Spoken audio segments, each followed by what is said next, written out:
Hi there, it's Kat and this is Brews and Reviews.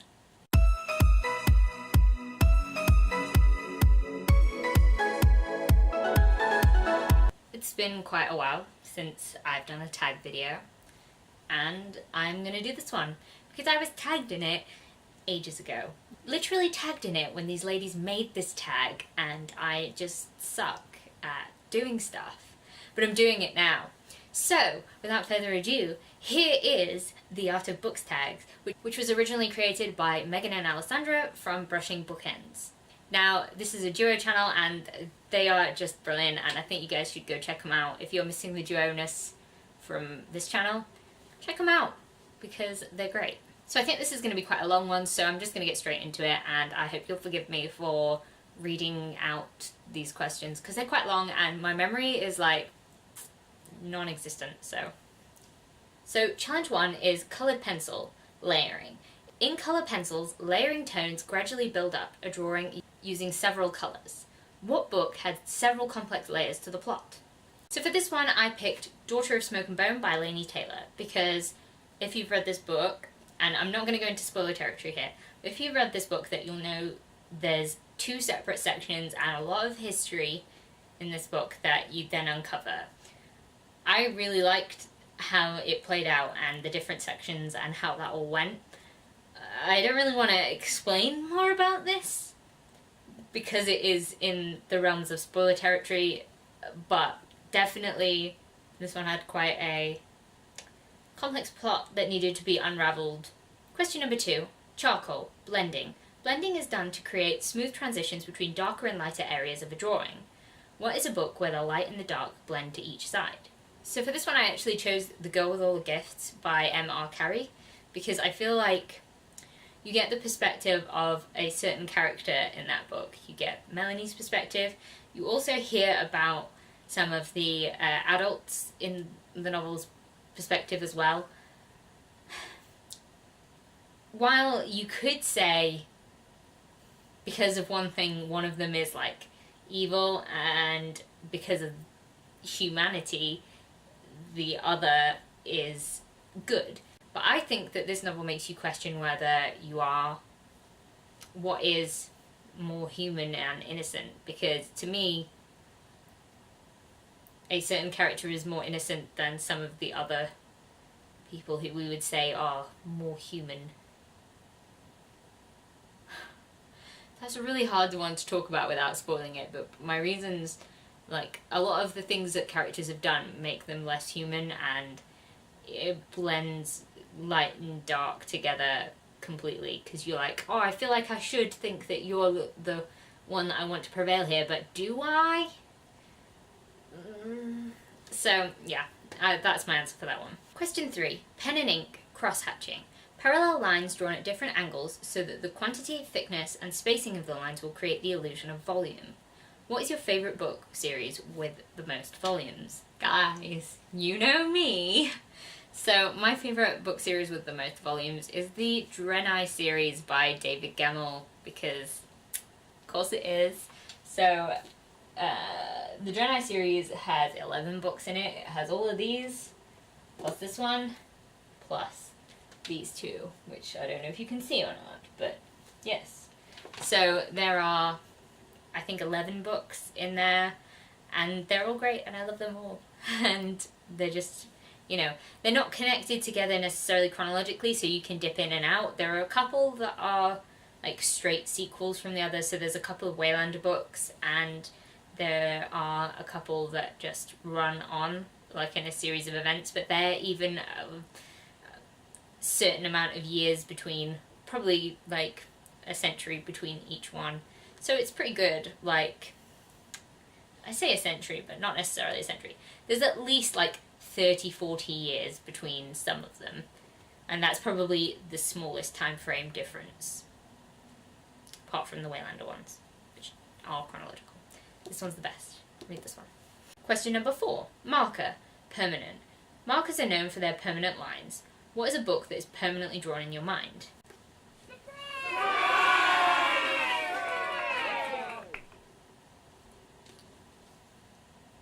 I mean, did you expect anything else? Now, to be fair, I will give you guys another answer because I know, like, the Legend is my answer for everything because I love it so much, but what are you gonna do? So my other answer for this one is the Grisha Trilogy by Leigh Bardugo. I have only recently finished this one and I couldn't get it out of my head. I got like in such a book slump after I'd finished the third book because I was like, oh wow. And I just kept thinking about it, and the imagery is so vivid. Like, this is the same with Legend. Like, whenever a book can make me see what it is trying to describe, just by thinking about it, not even by like rereading it, just I can imagine things that are happening in both Legend and the Grisha Trilogy, and it's just amazing. It's so visual, and yeah, these are great books. Question number 5. Acrylic Paint. Vibrant. Acrylic paint is known for its vibrant colours. What is a book with a vibrant cover or character? So, for this one, I went with books that I never talk about on this channel, which is really weird because I read them ages ago and I haven't picked up any more in the series.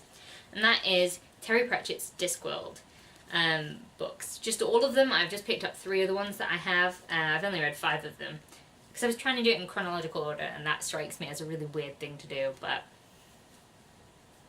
I need to pick up more of them. But look at how colourful these are. They're just so crazy. There's so much going on. And, like, I could look at these for hours and not be able to pick out all of the detail, like, on any of these, really. It's mad. So, these are my answer for that one. Watercolor Wash. Wash is a watercolor technique resulting in semi-transparent layers of colour. What book had a transparent plot?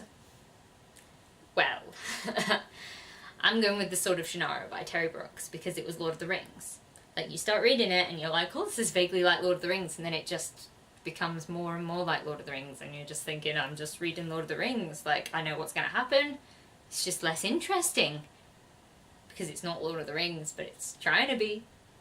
So yeah, it's completely transparent. Really rubbish. Did not enjoy. Question 7. Oil paint texture. Oil paints are thick and can keep their shape to help build the illusion of an object with texture. Name a character or creature that you remember vividly because of how well they were described. Right, first can I just say, I hate painting with oil paints because I'm so shit at using them. I once tried to use them and I didn't know how to use them properly, and there was just oil paint everywhere for days because it never dries. Why doesn't it dry? I'm all acrylics when I do my painting, so it's because I'm a basic ass bitch. So for this one, I actually chose a character that I know because of how well that she is described, but I don't necessarily think that it's a good thing. So the character that I chose was Kaylin Amnell from The Wizard's First Rule series. Please ignore this battered copy. It has been handed down in my family and I keep it for sentimental reasons. Kaylin Amnell has green eyes.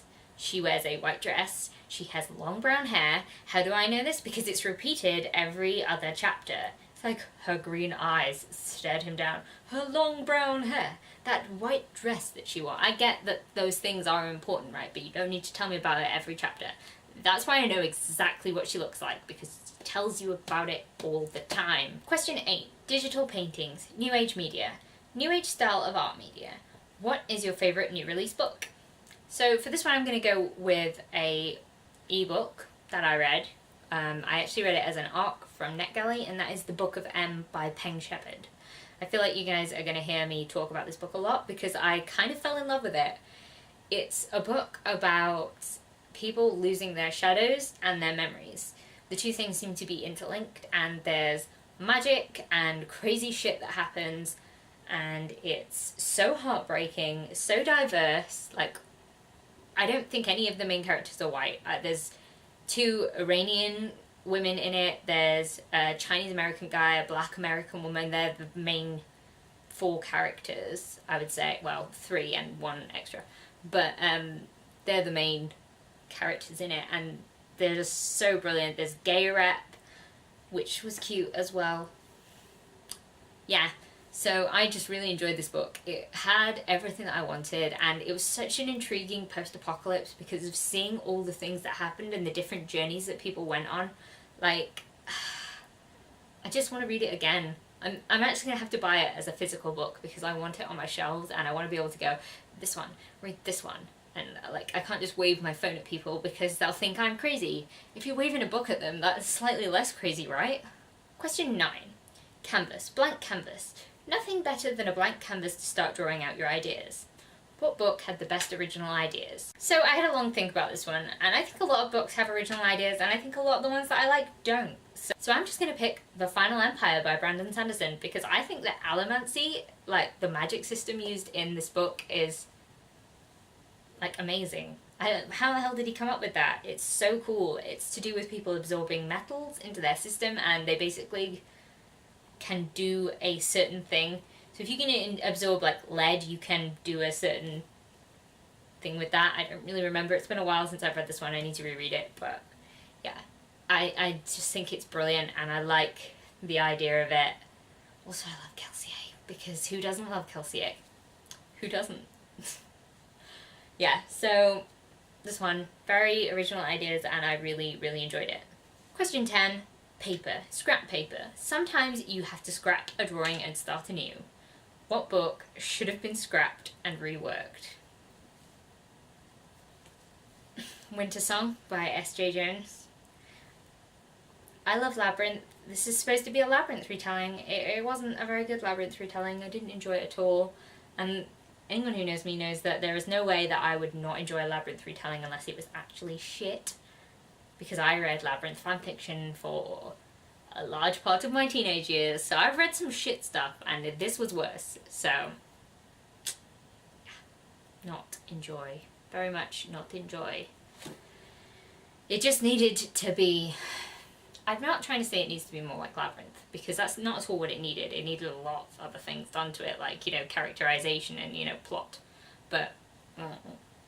at this point in time, I do not know who has done this tag because I'm so out of the tag loop. Honestly, I feel like I only know if people have tagged me if I have had the time to watch videos, which has not been very much at this point in time, or if someone's tagged me on Twitter. Like, that's the only reason I know I've been tagged in, like, most of the tag videos that you're going to see coming up. So, I will be less rubbish, and if you want to do this tag and you like art, because art, booktube, join them together. It's such a fun tag. Please do give it a go. I tag you. But like, no really, I tag you. If you like this video, please leave a like, comment, subscribe, and I'll see you in the next one. Bye!